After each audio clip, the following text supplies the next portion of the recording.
In the final chapter of Siddhartha Gautama's remarkable journey, the man known as the Buddha faced the inevitable reality of mortality, a subject he had spent a lifetime contemplating.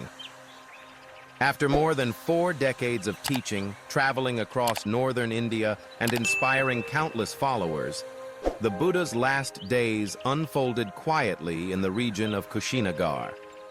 Surrounded by devoted disciples, his departure from this world would become one of the most discussed and symbolically rich moments in Buddhist tradition.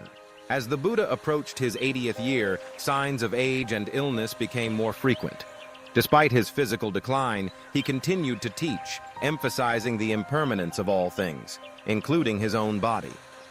The Pali Canon, a foundational Buddhist text, describes how, on his last journey, the Buddha traveled with his disciples, offering final words of wisdom and encouragement. He reminded them that all compounded things must dissolve, and urged them to take refuge in the Dharma, the teachings, and in their own diligent efforts.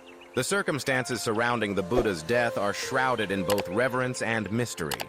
According to ancient texts, the pivotal moment came when a local blacksmith named Kunda invited the Buddha and his followers for a meal. The offering is remembered as Sukara Madhava, a term that has perplexed scholars and practitioners for centuries. Some interpret Sukara Madhava as soft pork, while others propose it was a type of mushroom or truffle favored by wild boars.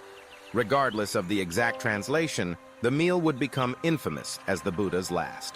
Shortly after partaking in Kunda's meal, the Buddha is said to have fallen gravely ill. The texts describe severe abdominal pain, which persisted as he continued his journey to Kushinagar. He managed to reach a grove of sal trees, where he lay on his right side, surrounded by his disciples. There, after imparting his final teachings, he entered a state of deep meditation and passed into parinirvana, the final passing beyond the cycle of birth and death. The mysterious nature of the Buddha's last meal has given rise to a multitude of theories over the centuries. Some suggest that the dish was contaminated pork, while others believe it was a poisonous mushroom, possibly an amanita species, which can be fatal if consumed. The ancient texts do not explicitly state that the meal was poisoned, but the timing and the Buddha's subsequent illness have fueled speculation. Modern scholars often lean toward the mushroom theory, noting that vegetarianism was not uniformly practiced among early Buddhists, and that wild mushrooms were a common, if sometimes hazardous, food. Yet, the idea that the Buddha was deliberately poisoned is generally dismissed in Buddhist tradition. Instead, the focus is on the acceptance of impermanence. The Buddha himself, aware of his impending death, instructed Kunda not to feel remorse, emphasizing that the meal was a meritorious act and that all living beings are subject to decay and dissolution. This compassionate response highlights a central tenet of his teachings: the importance of intention and the inevitability of change. The circumstances of the Buddha's final days and his last meal have had a lasting impact on Buddhist practices, especially those related to food and dietary habits. In some Buddhist communities, the ambiguity surrounding Sukara Madhava led to a cautious approach toward certain types of mushrooms and meat.